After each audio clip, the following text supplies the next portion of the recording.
এয়া কমল সোণোৱাল বগীনদী আৰু এয়া সকলোৱে চিনাকি দাগজি নমদি অৰুণাচল আলৰ ডন। তেওঁলোকে নামচাই নেচৰ প্ৰগ্ৰেমৰ পৰা আহিছিলে আৰু আমালৈ এনেকৈ গিফ্ট লৈ আহিছিলে আৰু তেওঁ ডাইৰেক্ট ক'লে যে ঘৰত নোসোমাওঁ, যে চাংঘৰলৈ যাওঁ বুলি।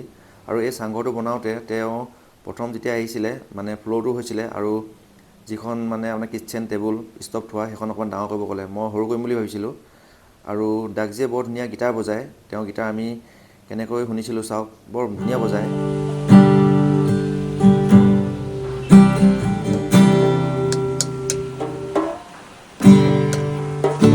আৰু দাগজিয়ে আমাৰ ল'ৰাটো চিনজন তাক অকণমান বজাব ক'লে, কাৰণ সি গীটাৰ ক্লাছ কৰি আছে।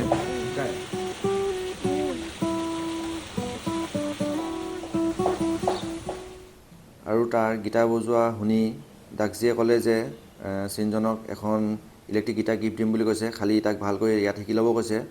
আৰু এয়া দেখিছে টিকুৱে গিফ্ট দিছে আৰু এয়া কমল সোণোৱাল পূৰা জচত আছে, একদম পূৰা সিও এটা ডাঙৰ মিউজিচিয়ান এয়া। আৰু যিহেতু দাগজিয়ে বৰ ধুনীয়া অসমীয়া গান গাইছিলে ট্ৰেকত, কিন্তু দিব নোৱাৰিলোঁ কপিৰাইটৰ কাৰণে, সেইকাৰণে এনেকৈ আপলোড কৰিছোঁ।